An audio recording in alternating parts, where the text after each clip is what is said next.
You know what it is and who it is. It's your boy Fighting Night X. This is Four Corners Boxing, and this man here needs no introduction, man. If you've been up on the game, if you know some shit about boxing, then you know Dougie Fischer knows his shit. You hear me? Doug, thank you. Fight week.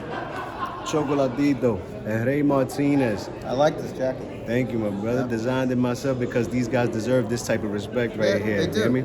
We honor legends like Chocolatito and young Rey Martinez, who's coming in and trying to take the throne. Yeah. He says he's the king, and he wants to take it from. He has from that attitude. He does. The long-time reigning king of them all, man. Yeah. Chocolatito's been one of my favorites, Dougie, for a long, long time. Yeah, but this is bigger than any fight Martinez has ever been in because Chocolatito transcends championships.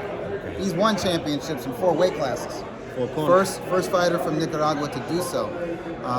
He was once Ring Magazine's #1 pound-for-pound rated fighter for like 2 years. You know, like he followed Mayweather, and briefly there was Andre Ward, and then Andre Ward retired, and it was Chocolatito, and he was worthy. Like he could fill their shoes when you look at his accomplishments. Yeah, the resume. He's arguably one of the 2 or 3 best fighters of the previous decade. He gives me Pacquiao vibes, you know, like the legacy that they fight for. Canelo now, I say as well. Legacy fighters, they make their money, and they've been around the world. Chocolatito has fought in Asia, Japan, South America, North America. He fought in Mexico 6 times. He's been all over the world. People have gotten to see him. I'm finally getting a chance to cover him. He took on all comers, from strawweight to junior flyweight to flyweight to junior bantamweight, where he is now. Probably shouldn't even be at this weight class. Never gave nobody hard time to make negotiations neither, you hear me? And his first fight at 115 pounds was against the then undefeated Carlos Quadras. It was a hard fight. That one was, It was a hard fight. That's when I was saying he might have met his limit in weight. He did. No, he let him know that at junior bantamweight, there's no such thing as an easy fight. If you're fighting a world-class junior bantamweight. But you know, despite the back-to-back losses to Srisaket Sorwangasai, and I still think he won the first fight. Say that again. The back-to-back losses to Srisaket Sorwangasai, but I still think he won that first fight. Great fight. That should have been fight of the year. Madison Square Garden. Yeah, that was 2007. March 2007. Triple G, Danny Jacobs. Yeah. Him and Triple G were tag team in HBO. That was a nice combination there. Those guys were killing HBO together. But I mean, he could have called it a day after that rematch knockout loss to Srisaket. But he felt that he had more in the tank. He still had a fire in the belly. The rematch was here in California as well, right? Yeah, that was in California. Right, that was in Carson. And I thought maybe it's over. But he took some time off, had a couple tune-up fights, and he comes back against Kalia 5. But the time off was much needed for a guy who was running. He was running division after division, fight after fight. Yeah. He hit the #1 pound-for-pound spot. I mean, you don't get that by sitting around and ducking guys. Chocolatito took his break. He not only did he fight the best fighters out there in his weight class, he put on great fights. Because, like I said, that first fight with Sorwangasai, great fight. Don't believe me? Go to YouTube and check it out. Another fight that he had at Madison Square Garden in 2015. Valoria. That's the only time I've seen him live. Ryan Valoria. Yeah. Whoa. Man, Valoria brought it. Valoria was a bad man in his time as well. Yeah, he's a borderline Hall of Famer in my opinion. He was a unified champ, wasn't he? Yeah, flyweight. Yeah. No, he was a he unified made champ for great fights, and so he's put on great fights. So he's got that legend. He's that living legend status. He's an active legend. So he's not. This is bigger than fighting a champion in a heavier weight class. There's no belts on the line tomorrow night neither. This is straight for. So it's a great opportunity for Martinez, and I expect Martinez to bring it because he knows who he's fighting, and I expect Chocolatito to answer in kind. Now, and he and his team might be a little pissed off because of Martinez not making weight. So 116. He might put a little something extra on those body shots, like, "Hey, kid." And he decided that's unprofessional. He decided not to cut the 1 pound neither. Right. He just went along with it. Martinez had 2 hours to make weight after the official weigh-in at 9 o'clock. He came back at 10:36 and was still almost 1.5 pounds over. He lost basically 0.6 of a pound. And he's the one moving up. Right. So he dropped from 117, which is 2 pounds over the So weight he was limit. even more than. Yeah, he weighed in at 9 o'clock. He weighed in at 117 pounds, and then at 10:36 he weighed in at 116.4 pounds. So he never made the contracted weight was the bantamweight limit, a junior bantamweight limit of 115 pounds. So, I mean, listen, he looks. Martinez looks like the bigger man. Right? Did you see at the weigh-in? He looks big. He looks strong. He's always amped up. He's got that crazy energy. He's got that He adrenaline wants to running. fight. He's a natural. He's a natural fighter. He's a street fighter. Okay. He's a hood. He's a thug. You know, dude's done time. He's been in jail. He's that type of guy. So He's those coming guys, for. He's coming those for guys are Chocolatito. fighters. Yeah. So he's gonna bring it. So I look at it as the bull versus the matador. Okay. Youth versus experience. And I do think that Chocolatito will need to call upon his ring savvy and his experience early in the fight. He's going to have to be the matador. He's going to have to bleed the bull. You got to tame him. Yeah, he's going to have to stab the bull with the picadors and drain that blood until he slows down. And then you get out the sword and stab him in the heart. Then you kill him. But it's going to take some rounds.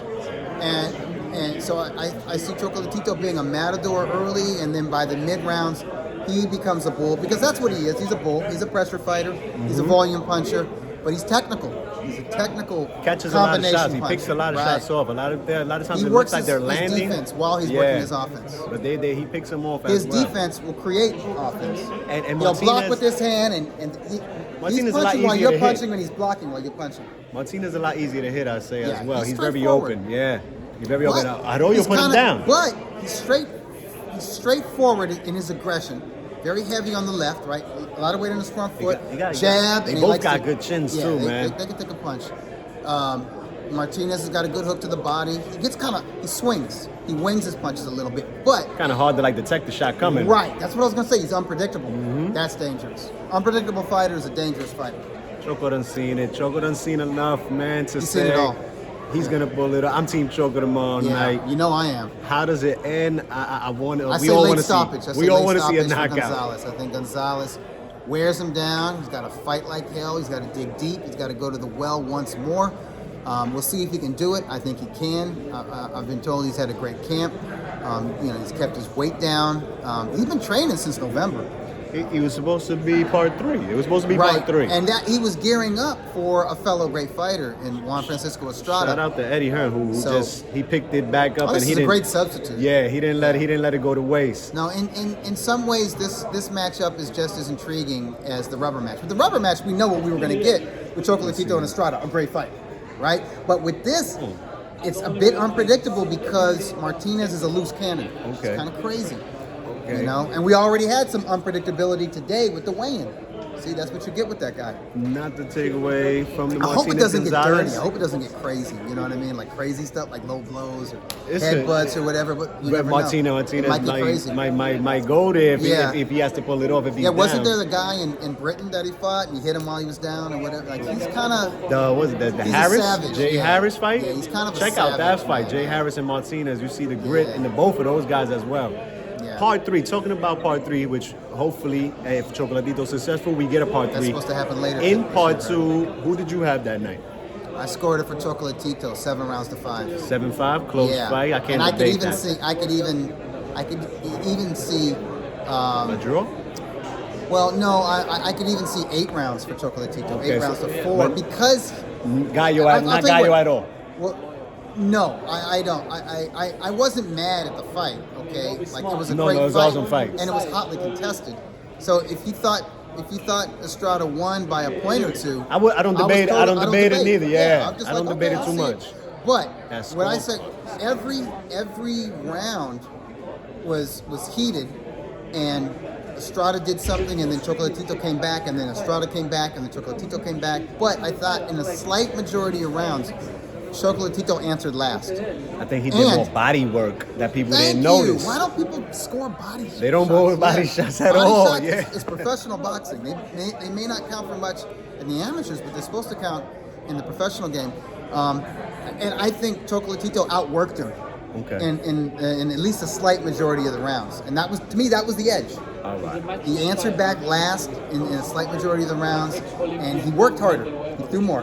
Now, and he wasn't just throwing crazy punches. No, they picked their shots. They picked their shots precisely. Yeah, that was the target. Yeah. A horrible scorecard that night. We continue to see horrible scorecards all due sport. Doug, yeah, what do we do? Britain's up in arms over the Taylor Catterall fight. What do we do? What do we do with these? I think they say suspend judges and do this. I say let's bring some fresh new eyes into the sport ringside. I'm gonna say there's like 3 things that should happen immediately.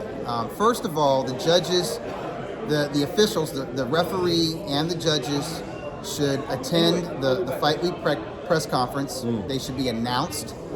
They should know that the eyes of the world are on them. It shouldn't just be these little secret individuals where we hear their names. Find out who they are. Or we don't know what they look like. They find out who they are on fight night. They should address the media. They should be open to questions before and after the fight. Okay, so if they're sketchy, if they got especially strange when you got ideas, a wild card, they think twice. They think, oh, I'm gonna have to be held accountable. People are gonna want to talk to me after the fight, and I have to be there. Contractually, I have to be at the post-fight press conference to answer questions from the media. Second, I think every commission, after every controversial fight, the director of that commission, that athletic commission, should sit down with the judges. And Mark Ratner, former executive director, he's retired now, but a former executive director of the Nevada State Athletic Commission, he would do this. He would sit down with judges after a controversial fight, and they would watch the fight together and like, why'd you score that round for him? How did you even come up with that card? Sometimes the judges would say like, okay, I had a bad night, or they would say, hey, but Mark, from where I was sitting, it looked like I didn't see that he was blocking all those punches, and I saw the head go back and I thought he caught a good one, but I was wrong. I'm like, okay, at least you get some kind of explanation.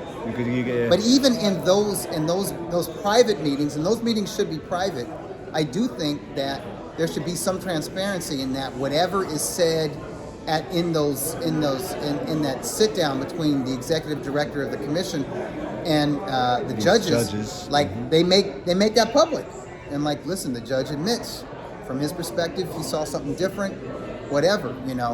Third, I think if a judge's scorecard is really horrible, let's say Adelaide Bird's 118-110 in the first Canelo Alvarez Triple G fight, I think they shouldn't get paid.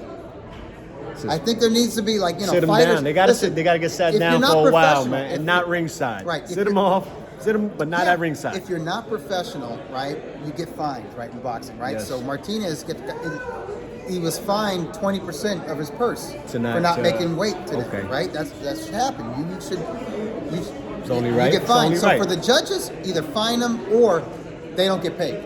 You don't get paid for tonight because, I mean, listen, if you hire somebody to fix your car, and they don't fix your car, you don't pay them? You pay them and you drive around and it's broken, you're going right back to get your money, right? And then it becomes a fight if you ain't gonna fix my...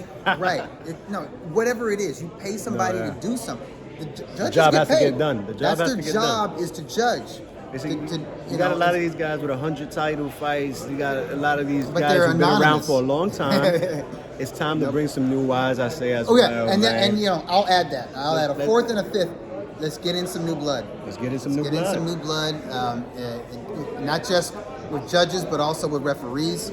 And let's make sure we train them properly. Yeah. Let's make sure they know this sport. You got to know and I think every commission should who's have... in the ring. Yeah, you got to know the fighters that are in the ring. Honestly, I think they should have quarterly workshops where like really good veteran referees and judges go through what they do, go through the jobs and school them on what to expect and what they do in certain situations and so forth. WBC, WBO, IBF, WBA. Dougie got some things that we could put together, man. Yeah. Get these commissions together. Let's put some of these thoughts together. And these guys are officials also from the sanctioning bodies as well. Yeah, the sanctioning bodies should be a part of it. You have to. And kudos to the WBA because I believe they did sanction and they did, I don't know if I think they suspended the judge who had that like Taylor? 117, 111 card for the Taylor rematch fight? with Estrada. Oh, Chocolatito. okay. Yeah, Yeah. that was was terrible. a little bit too It was deep. terrible. Yeah, that wasn't the fight. Yeah, it was too It's one-sided. too close for you to have such a card like that. Yeah. So these are things that should happen. Maybe there's enough outrage. I know the UK has had a string of bad decisions, or controversial decisions.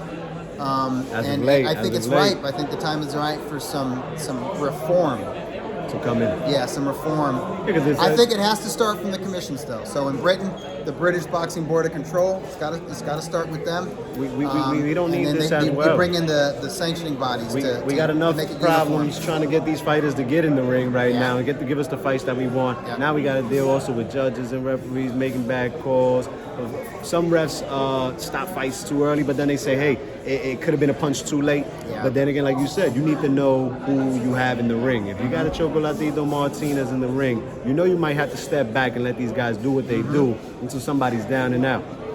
Much respect to all the fighters, like I always say, they put their lives on the line. It's easy for us to say he's scared of him and he's not as bad as this guy, but you're not in the ring. We're not in the ring. We're talking about it. We always going to talk about it. Dougie Fischer, my man, thank you very much, brother. Thank you, man. Thanks for having me. We got to do it again. Maybe in New York. New York, Yeah. New York, we coming soon.